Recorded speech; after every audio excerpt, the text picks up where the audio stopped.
രാവിലെ തന്നെ ജിൻഡോയ്ക്കിട്ട് ഒരു 8ന്റെ പണി കൊടുക്കാൻ നോക്കി കേട്ടോ ബിഗ് ബോസ്. അത് വളരെ കൂളായി ജിൻഡോ ഹാൻഡിൽ ചെയ്യുകയും ചെയ്തു. അല്പം മുമ്പാണ് മോർണിംഗ് ആക്ടിവിറ്റി അവസാനിച്ചത്.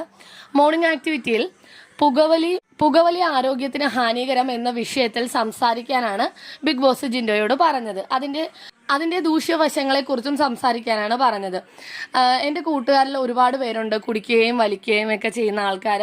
ഞാൻ ഈ പുകവലിയൊക്കെ തുടങ്ങിയിട്ട് ഇപ്പോൾ 7 മാസമായി. എനിക്ക് ടെൻഷൻ കൂടുന്ന സമയത്ത് ഞാൻ ഉപയോഗിച്ച് തുടങ്ങിയതാണ്. പിന്നെ അത് അങ്ങനെ നീണ്ടു പോവുകയായിരുന്നു. പക്ഷെ ഇപ്പം ഞാൻ ഒരുപാട് കുറയ്ക്കാൻ ശ്രമിക്കുന്നുണ്ട്. ടെൻഷൻ ഇങ്ങനെ വരുമ്പോൾ ഞാൻ അറിയാണ്ട് പിന്നെയും അതിലേക്ക് ആയിപ്പോവാണ്. പക്ഷെ അത് നമ്മുടെ ശരീരത്തിന് ഒട്ടും കൊള്ളില്ല. എല്ലാവരും പുകവലി ഉപേക്ഷിക്കണം, കുറച്ച് കൊണ്ടുവരാൻ ശ്രമിക്കണം. ഞാനും കുറച്ച് കൊണ്ടുവരാൻ ശ്രമിക്കുകയാണ് എന്നൊക്കെ പറഞ്ഞ് വളരെ നല്ല രീതിയിൽ തന്നെ ജിൻഡോ അത് അവതരിപ്പിച്ചു. അതുപോലെ തന്നെ എന്തെങ്കിലും ഒരു ചെറിയ എക്സർസൈസ് രാവിലെ തന്നെ എല്ലാവർക്കും പഠിപ്പിച്ചു കൊടുക്കാൻ ജിൻഡോയോട് ബിഗ് ബോസ് പറഞ്ഞു. അതുപോലെ തന്നെ വാമപ്പാണ് ജിൻഡോ എല്ലാവരെയും പഠിപ്പിച്ചു കൊടുത്തത്. എല്ലാവരും അത് നല്ല രീതിയിൽ ചെയ്യുകയും ചെയ്തു. എല്ലാവർക്കും വീട്ടിലിരുന്നുകൊണ്ട് തന്നെ രാവിലെ ചെയ്യാൻ പറ്റിയ ഒരു നല്ല വാമപ്പാണ് കാണിച്ചു കൊടുത്തത്.